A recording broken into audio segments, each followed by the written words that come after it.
Welcome to episode 2 of Balanced, of course, with the very special Dr. Paulette Clark.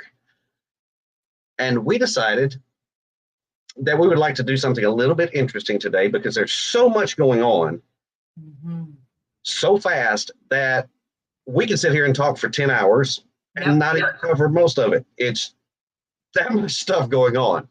So I wanted to start, and I'm going to paraphrase, but I want to paraphrase some quotes that I've heard.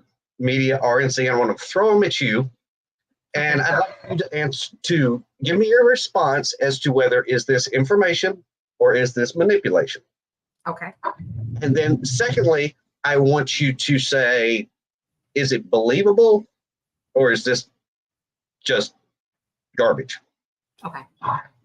Okay. One of the politicians from RNC, and I'll paraphrase here, he said, well, when we get in office, what we're going to do is listen to the American people and do what they want. Mm-hmm. How do you take that? Information or manipulation? It's manipulation. Mm-hmm.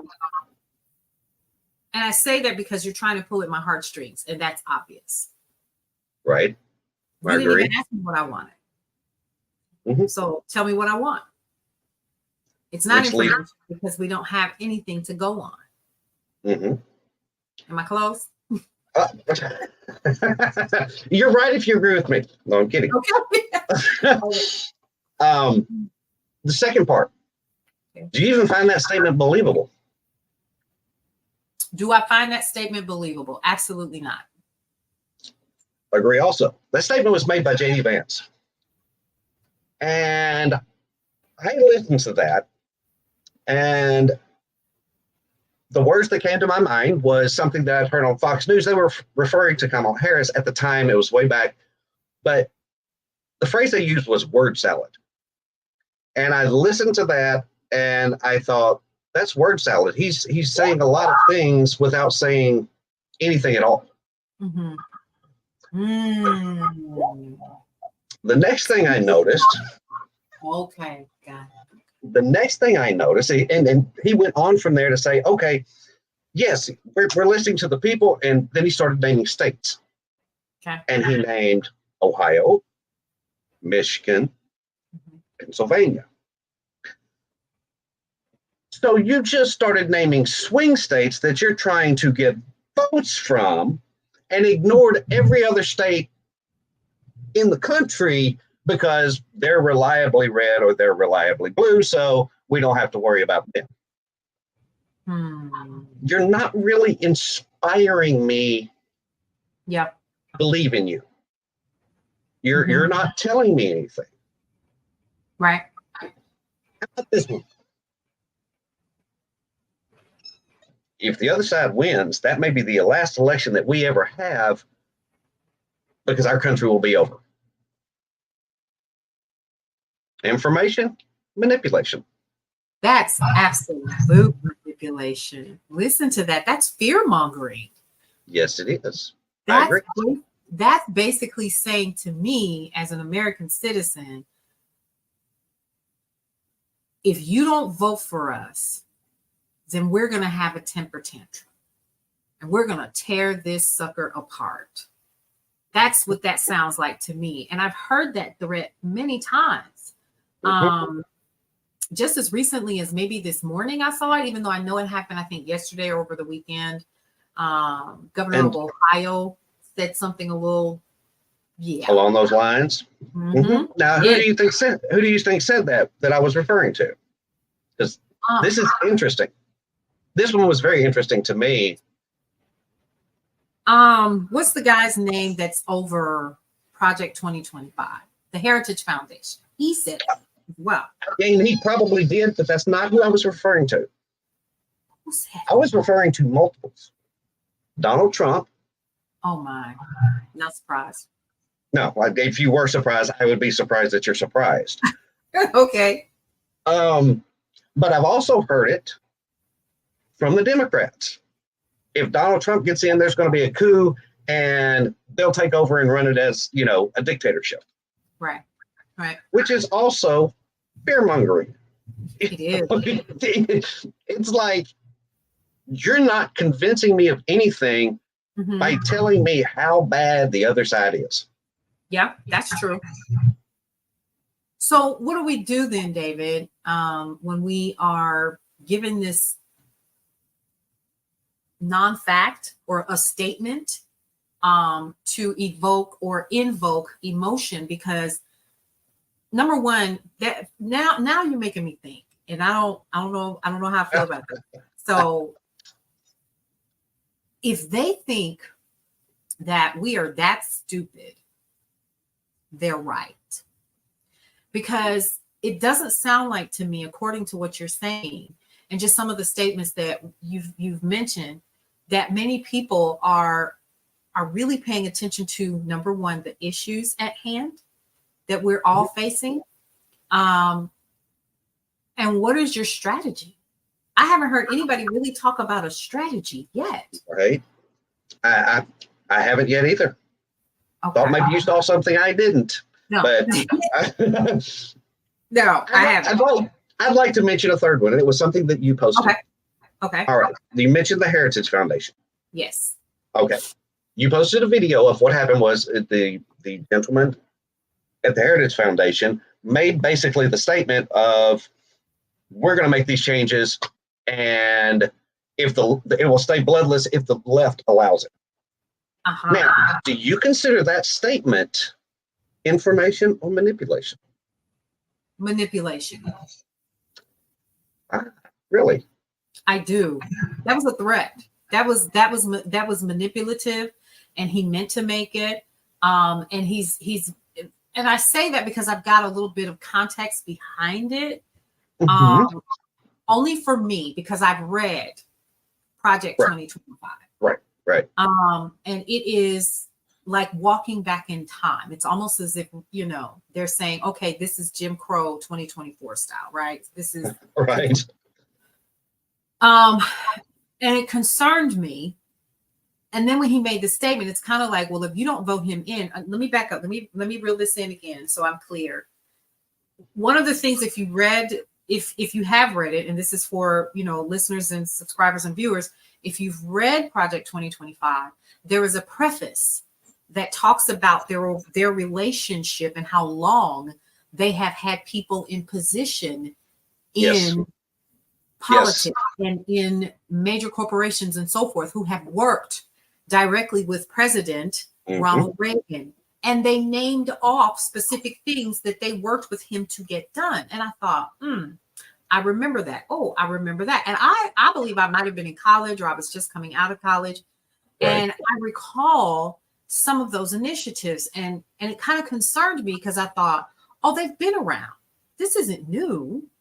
No, it's just been put in writing for everybody to read. For everyone to see. And so when I heard him say it, it's almost as if you all don't let us continue to do what we've been doing, this is what's going to happen. That's how I took that. Okay. And I actually partially disagree with you on that. Okay. Let's hear it. And just on information manipulation. I'll tell you why. I think it was information. Partial manipulation, but I think it was also partial information. Information doesn't have to be good. It can be bad information. Okay. But he was absolutely saying what he wanted his constituents, whatever, to do. Right. So to me, it was kind of like, we're going to make a threat, so y'all better prepare for some sort of internal civil war. That's information. That's bad information, but it's information. Okay. And it's manipulation too. It's both. Because wouldn't you rather know that someone was going to try to radically change things than being sneaky about it?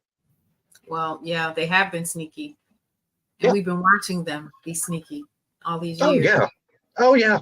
And then in that same video clip, and I'm gonna ask you the next stage. Okay. All right. We watched that, and then we watched Joy Reid respond to it. And she went from far out right wing nut job conservatism, way too far that doesn't make sense, to this is a race thing. They're going after. And I looked at that, and I want to throw that at you. Is that information or manipulation? On this one, I'm going to say it's both. It was manipulation, number one. And I don't think Joy realized that that's how it came off, as being manipulative. But she's also a journalist, right? So that's what she does. Right. Her job is to convince, either left or right or wrong. Her job is to convince you of what she or whatever establishment she works with believes in. Right. And so I think some of it was information, because she quoted and provided information about absolutely the situation and the actual speech that was given. But then also it was, if y'all don't want to go back in time, if you don't want to do this, if you don't want to do that, then this is what you can expect. So it almost sounded as if it was a threat. Like, if you're not going to do this, then here's what's going to happen. And so I listened to it, and I actually posted it as well. Let me be clear. This is a disclaimer for Paulette. Whenever I post things and I put my face next to it or whatever, number one is to catch your attention. Number two is to help you to think. It doesn't mean that I agree or disagree. A lot of times it's because I want people to see the things that they're missing as they're mindlessly scrolling through to catch the next dance. And it's important for us not to miss those. So I'm sorry. Let me regress and go back. So I think it was both of them. I think it was both. It was both informative and it was manipulative, because she went on. Let me say what she did. Then she went on, I think the next day, and she said, "Hey, join me live, and I'm going to be sharing with you Project 2025." Well, I had just done that. So people had already been doing it. I need us to be careful when we are offering up our ears and our eyes to people who are in the media limelight the way that they are, because when they're going live, there are advertising dollars behind them. And the more eyeballs that they get on certain things, see, this is where we got to be careful, where that media comes in that you talk about, which one is manipulative.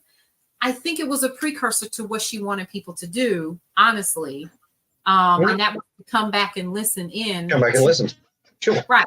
Because when you listen or when you watch, this is I'm going to get something on the back end. So yeah, that's my take. And I agree with it. I think it was both. I looked at it and went, you didn't have to make it about race, and maybe that was not intentional. Maybe it was. I don't know. But while I say that I disagree with that little piece of it, of switching it to race, I would also openly say that I 100% support her right to say it. Right. I got you. Just because I don't agree with you doesn't mean you don't have the right to say it, and vice versa. We should be able to say it. We should be able to have these conversations. Absolutely. And look at both sides and say, okay, this makes sense, and this has lost its mind. Right. Exactly. The other thing that I've noticed, and I've kind of watched it, and I want to get your take on it. Okay. I think it's hardest for us as individuals to call out the same group that we identify with. So, for example, let's consider it from far left, way far left, to far right. Okay. If you are center left, you can call out the far left pretty well, and you can call out the far right, or wherever you are on that spectrum. The hardest place to call out manipulation is from wherever you align with. If you align, let's say that you align slightly center right, just hypothetically, then you're going to have the hardest time calling out politicians who are slightly centered right, because that's where you align yourself. And that's the hardest to see. Okay. Because you automatically, I'm in this group. I kind of think the way they do. That's the hardest one to see because we're jaded. Okay. And so, do you could call out Project 2025 pretty easy. We could do that. But if it's something that's right there, you know, if you are a absolute Trump supporter, everything he says is golden. Mm-hmm. You are way far manipulated. And you can say the same thing about Joe Biden. Mm-hmm. If you are so in tune to that person that you don't think they ever make a mistake and everything they do is right, you've been manipulated. Yeah. All human. Okay. I would agree with that. I think that we have to learn how to look at all of the sides, right? That was one of the things, to your point, that I made a decision to do this go round. I wasn't and am not. I think this goes for a lot of us though. I don't think any one of us is saying I'm 100% this or I'm 100% that, because I am not. Right. I did very well say to myself, okay, look at what Donald Trump is talking about. Look at what his campaign is talking about. And I got so far and I started reading about Project 2025 months ago, back in January. Then I started reading about Agenda 47 and shared it with some friends. And we talked about it amongst ourselves. And it's it's slightly correlated to Project 2025. And so I thought, there's not so much something awry here, but I'm not comfortable with some of the words that are used in either one of the documents. And I understand that he's not sitting there and writing that himself, but you cannot tell me that he is not responsible for approving those things that may come through his desk once it gets through maybe an admin or someone else who's doing the perusing for him. Where I'm concerned with the Trump administration, or rather the GOP overall, is their stance on reproductive rights. I'm so glad you brought that up. I am concerned that more and more people are going to, and we're talking about women, more and more women are going to lose more than just the right to do what they want with the bodies that they walk around in. They will lose their lives, because let me tell you what I do know. When I was a young girl, in my community, we didn't go to clinics. We went to Big Mama and them down the street because they knew what to do. Right. But it didn't always end healthy. No, of course not. Sometimes, someone ended up losing their life, or someone would never come out the same, or ended up not being able to bear children in the future, right? So what Roe v. Wade allowed women to do was to do it in a healthy manner and get the medical professional support that they needed when they made a decision like that. What we have done, we have opened up the gateway for people, many more people, to go back to doing it the way that it's been done for centuries. This is not new. It's not.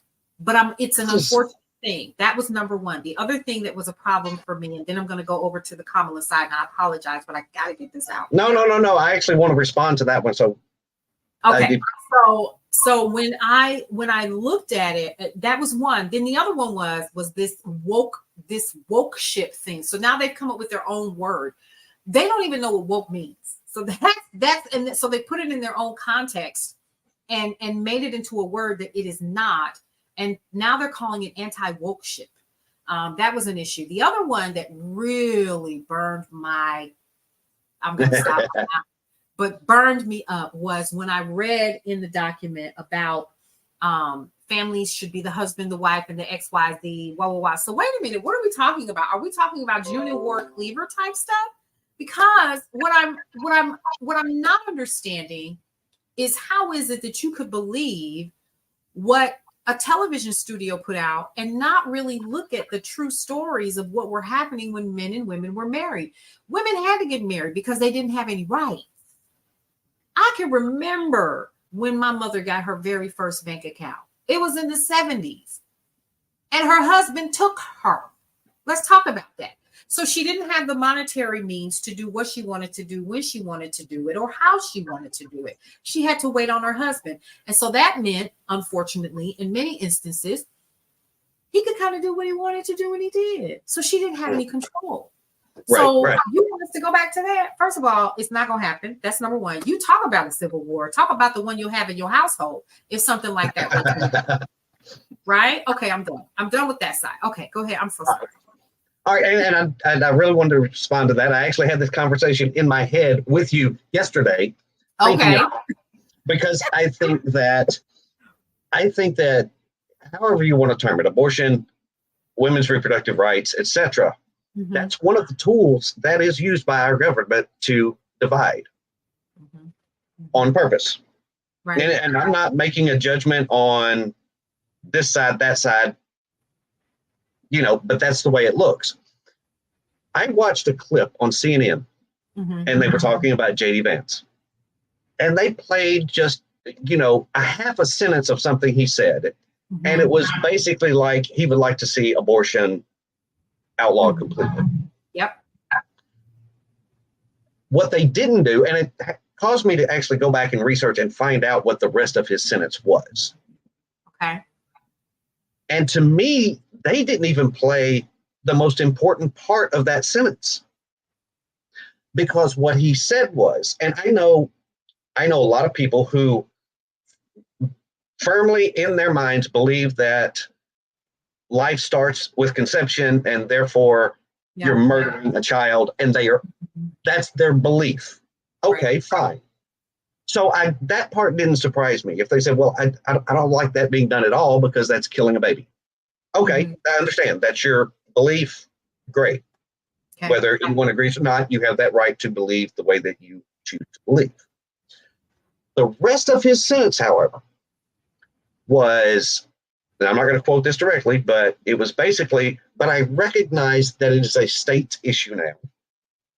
But I still think the federal government should have a say in it. And CNN didn't play the rest of that sentence, and I think they should have, and here's why.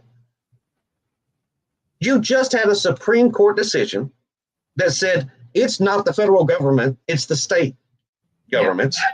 And now you're trying to turn it around and make it a federal government thing again, except the other way around. They're using it as a political tool, and here's how. The Dobbs decision, which overturned Roe v. Wade,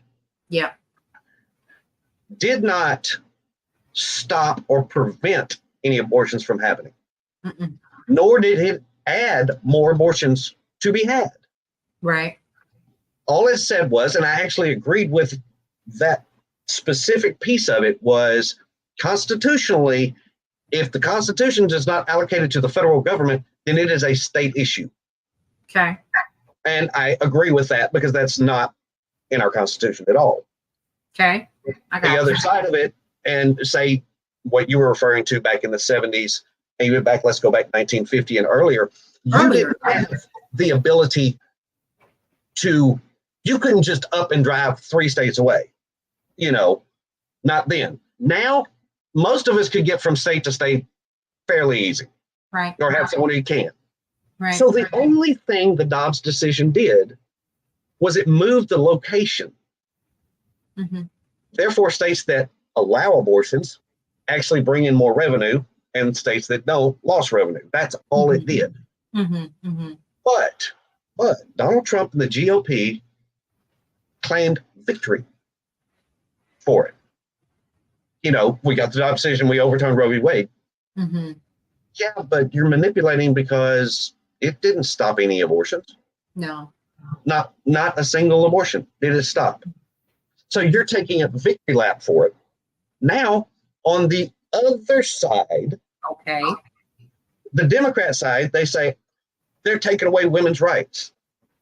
No, they put it to the states. It didn't prevent any abortions. And so both sides are using it as a heart tool to tug at your heartstrings. To say,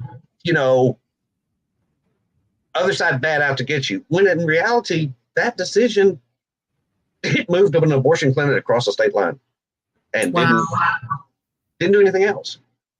And yet you're claiming victory to rile up your supporters, and you're claiming victimhood to rile up your supporters. But in reality, that decision didn't do anything at all. Well, what it did do, unfortunately, was it made it more difficult for those people who could not afford to cross those state lines to get there. That is true. I'll grant you that point. I will absolutely grant you that point. It's just in this day and age, I'd be hard pressed to find somebody who, if they couldn't themselves, wouldn't have a friend that could take them. Right. But there have been people that who couldn't get there. There Are exceptions to every rule. We can't. Mm-hmm. We certainly can't, and we talked about it in the last episode. You can't say an entire group. Right. And that's the hard part. Is there's all these tiny little cracks in these laws, and it's impacting people's lives. We've had doctors be fined for giving a 10-year-old SA victim her life back after performing the procedure, the DNC. That's what I'm going to call it, because that's what it is, a dissection curative. For giving this 10-year-old child her life back after being SA'd by a family member. And this doctor was fined, a massive fine. And I believe she's on probation as well. And so I'm disgusted, first of all, that somewhere in between there, J.D. Vance believes that two wrongs don't make a right. I'm sorry. What? Oh, see, I had a uterus at one time in my life, right? She's asleep now, right? But at one point she was completely alive, and she has birthed 4 healthy children. But it's a beautiful thing. I mean, women will always be superior to men because of that. Right. You can bring life. No, you're not. But here's where I am going to I'm going to stand firm. If I decided that I did not want to go through with the pregnancy in my younger days, then I should have reserved the right not to do so.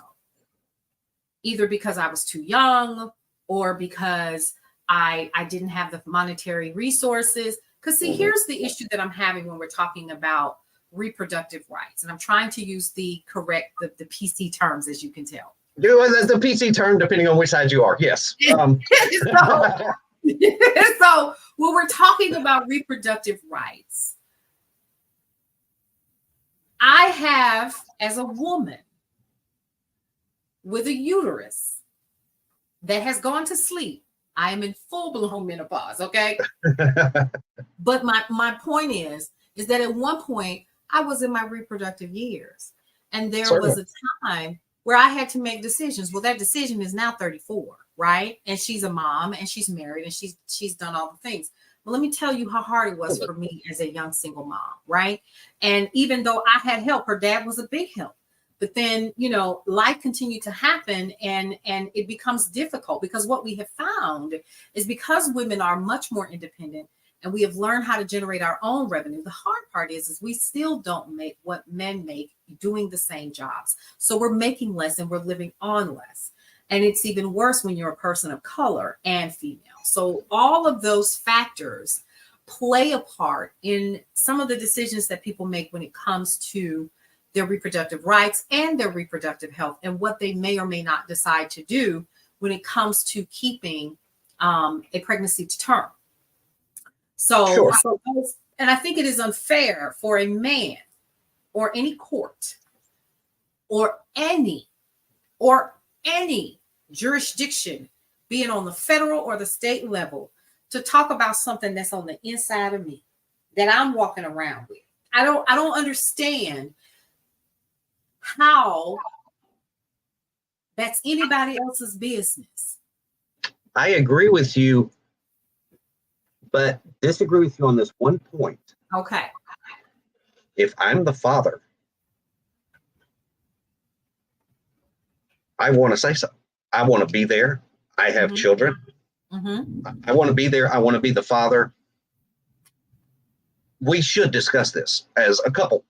If you're leaning towards aborting a child, we should discuss this, because it's also my child, and we should make a decision together.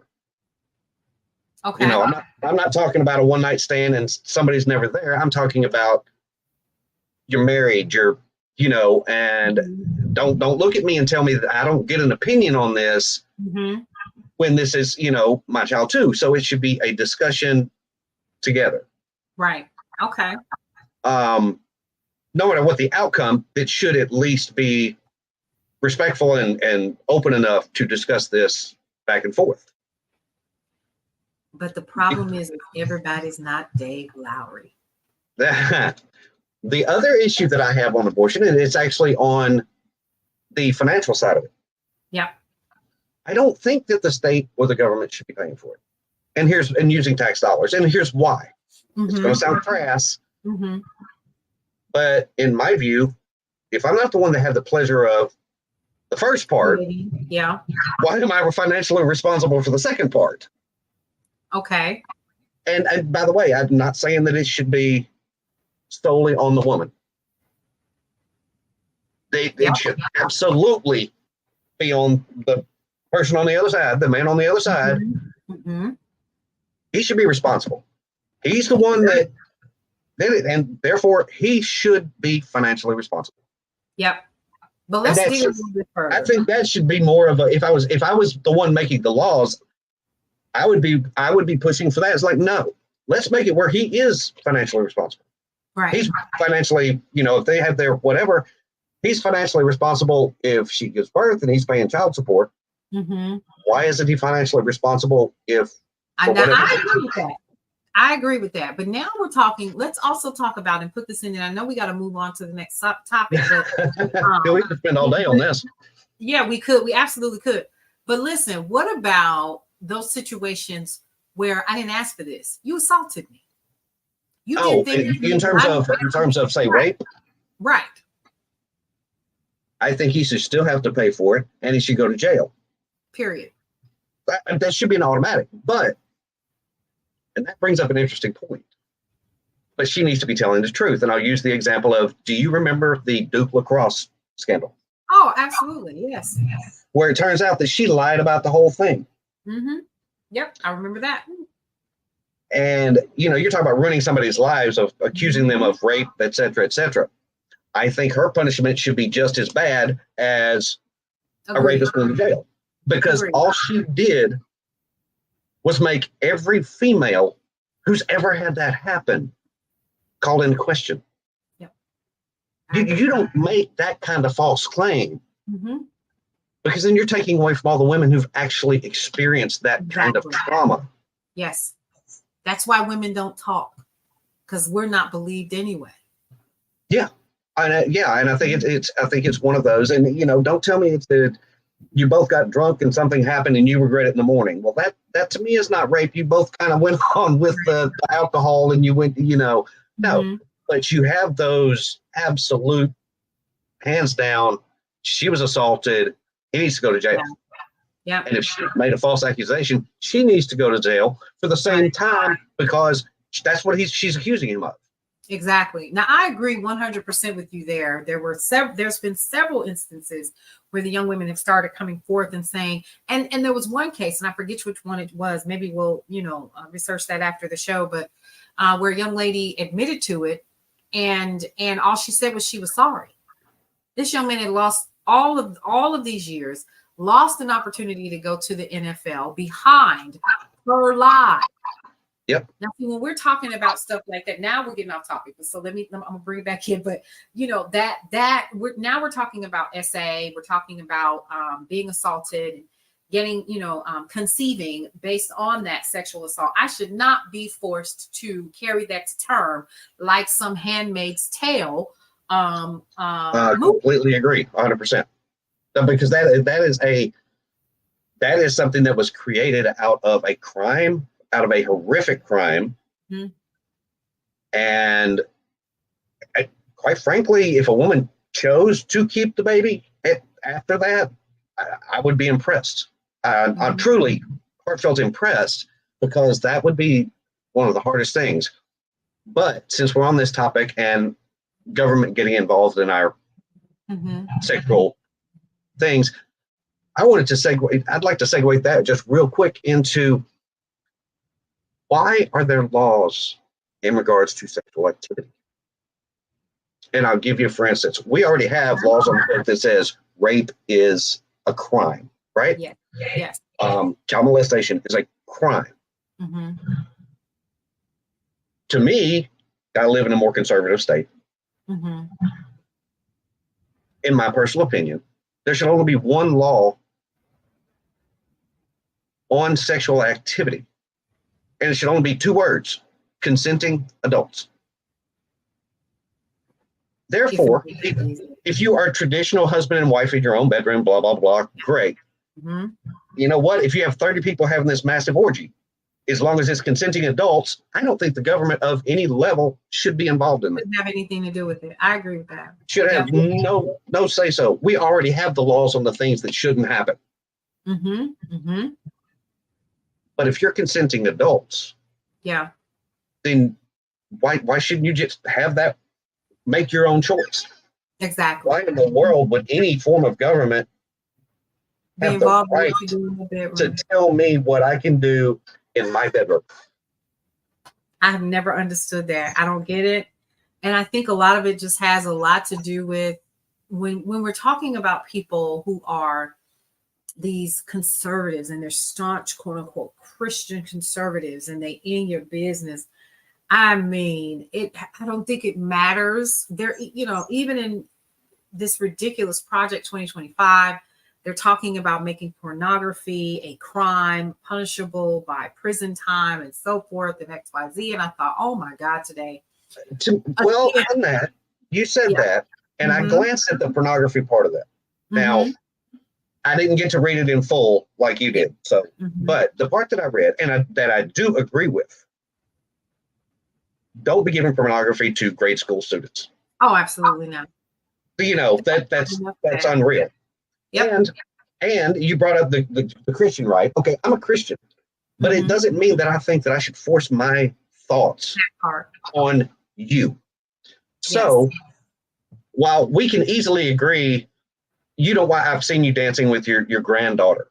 You don't want some teacher going, look at this, and showing, definitely not age appropriate material. Right. But if you're an adult, whereas even as a Christian, I may disagree with from a moral side. Yeah. You should be able to make your own decisions. I agree. If you want to preach against it in a pulpit, wonderful, fine, great. That's what churches are for. But when you want to go in and legislate what somebody does, that's insane.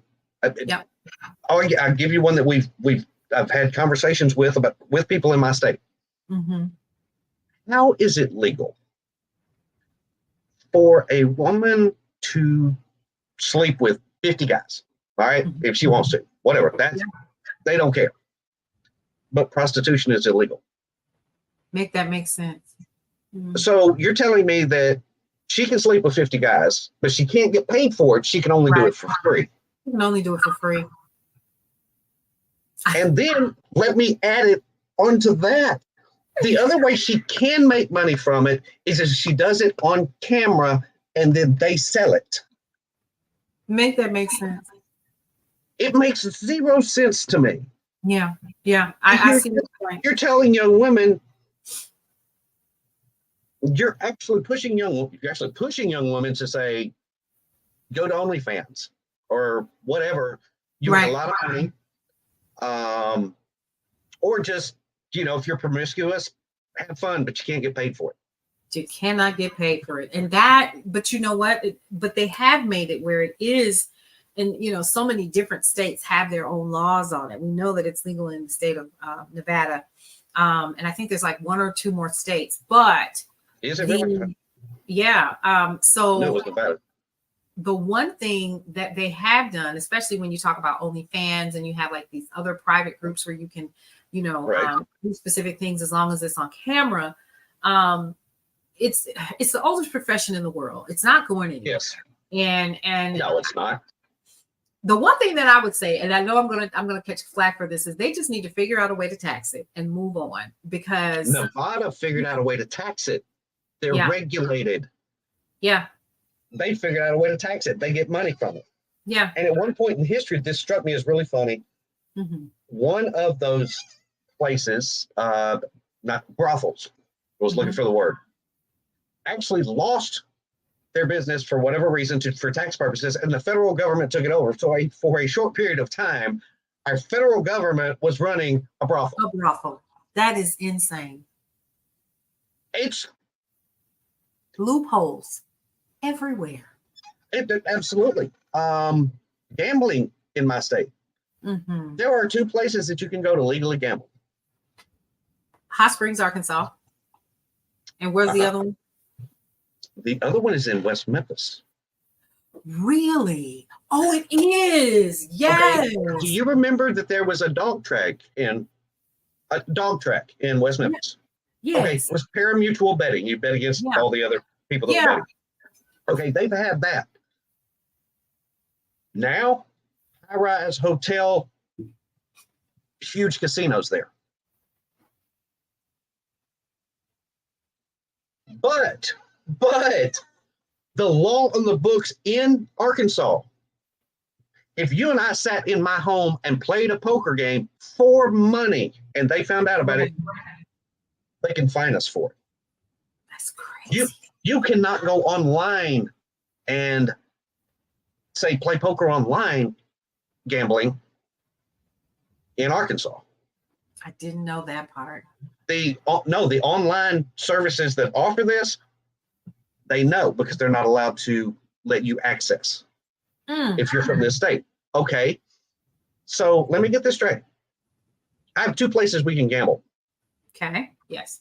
As long as our state government says it's okay. Mm-hmm. So gambling is legal in this state, but only where they tell you it's legal. And But you don't have to go play their way so they get money from it. I was getting ready to say that. So don't you think that there are local politicians and business folks who are benefiting from it being the way that it is? And of course, they're greasing some palms to keep it the way that it is. It has That is exactly what they're doing. That is exactly what they're doing, because if you have a problem with gambling, quote unquote, morally, as a politician, so well, gambling's bad, we're not going to have that. Mm-hmm. But yet you do it when you make money off of it from everybody else. I think that makes sense. So you're basically, what you're doing is you have such an ego that you want to control me, but you're allowed to do it yourself. It's all about the money, though. It's like getting a license to open one of those places. You're not going to get that unless you have connections. That's it. Exactly. And it's funny that I'm glad that you brought up Arkansas. That the only reason why Oaklawn, that's the name of the place. That's Hot Springs. Yes, racing horses. Yeah, it's Hot Springs, the horses, and then inside is the casino. And I understand now that there are hotels there and so forth that have been recently built up in the area. And it's still the #1 resort city as far as I am concerned, or the very first resort city in the country. And I think that it's fairly well, but it's all a part of keeping the money in specific circles. I would love to know who's making the decision for gambling to end up on the ballot every year, but somehow it keeps getting voted down. I don't understand that. And even though I no longer live in Arkansas.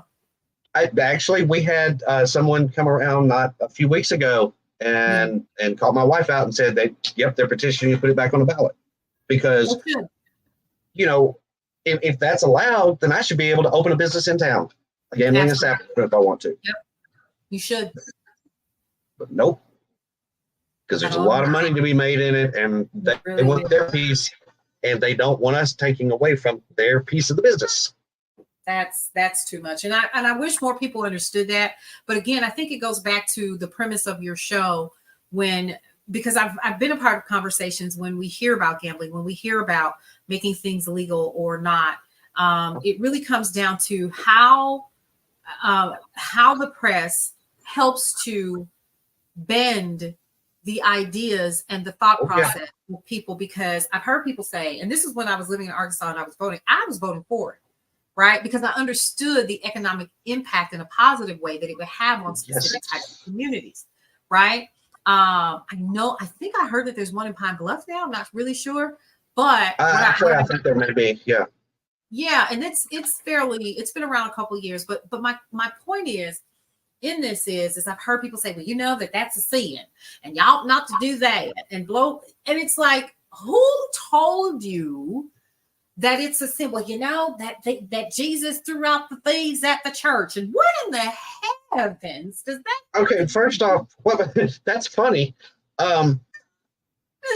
This is okay. If you say it's sin, if that's what you believe, don't go.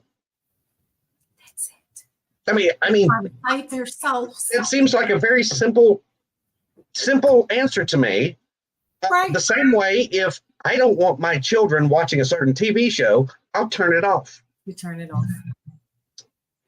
My wife and I go, no, you can't watch it. End of story. I don't call up the studio and say you shouldn't be making this show. Yep. And I control my actions, not it is not. If you put it on and I watch it, that's not on you. That's on me. Mm-hmm. If I find it sinful, I shouldn't be doing it. It's the same thing. Mm-hmm. Same thing as gambling. So what? You know, if you go to church, yes, gambling sinful, prostitution sinful, all these things are sinful. Right. Don't partake in them. That's good. If that's the way you believe. But I think it goes back to, like I said before, about what you're talking about, where the press helps to manipulate your thought process. Oh, absolutely. Exactly what base in order to touch.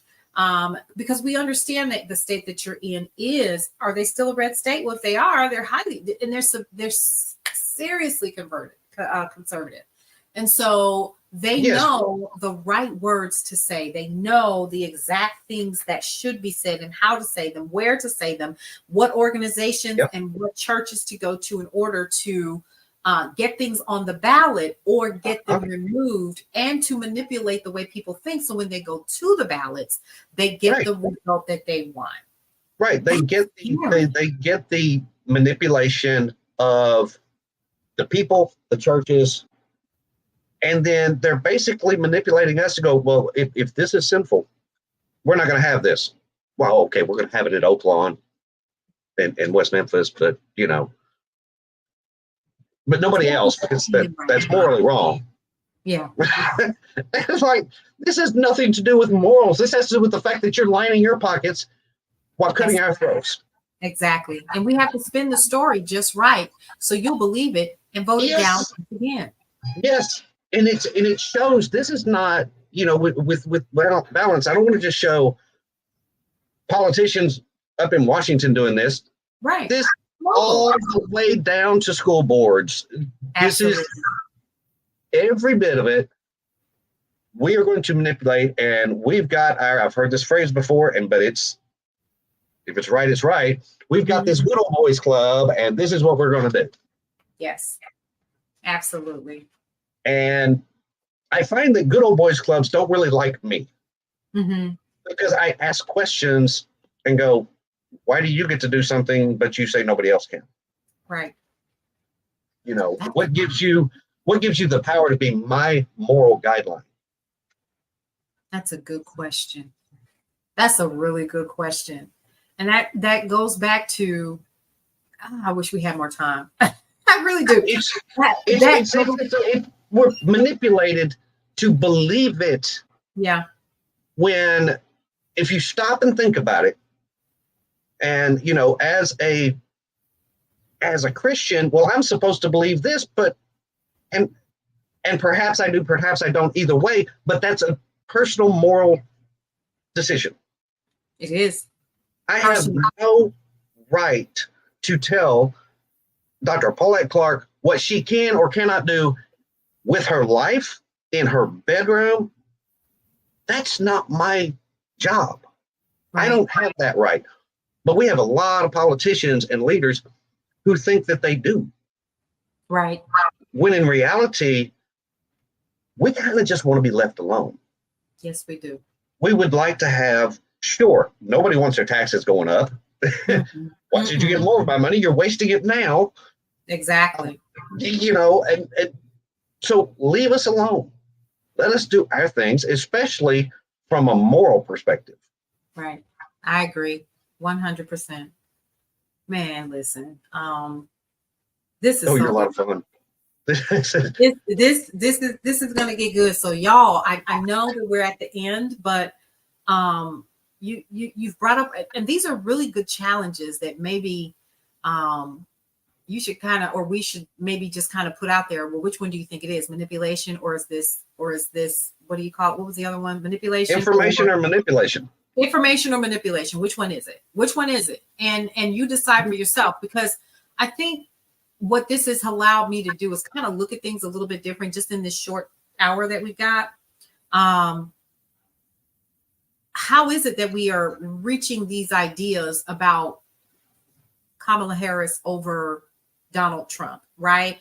And in the past 72 hours, how she's been able to raise $84 million. And they couldn't even do that throughout the entire campaign that Biden was running. So what was that determining moment that said it's okay to support her? And what happened? Because at one moment I felt like, whenever we heard about Biden, and then it was almost as if it was like a clown show at the debate that they had.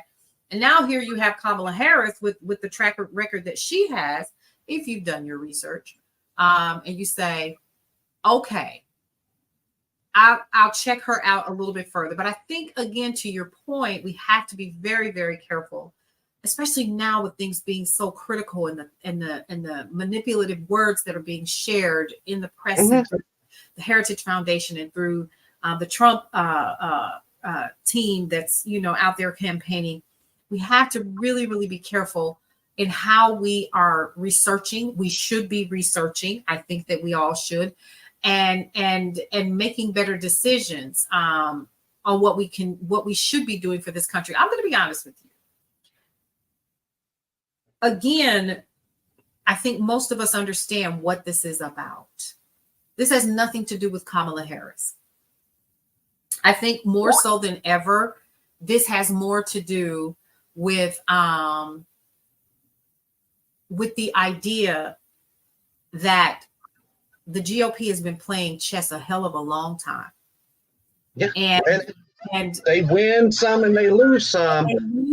But they're good at it, and so is the other side is too. And they both play chess.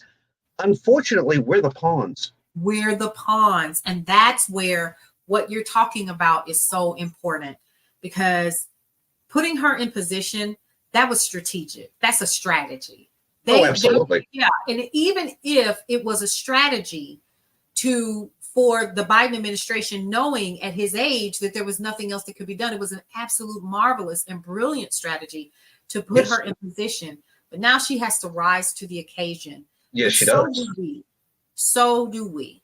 We have to rise to the occasion and say, what are the things that are most important to us? And you and I have had this conversation before. Oh, absolutely. I want to make sure that my mortgage is paid.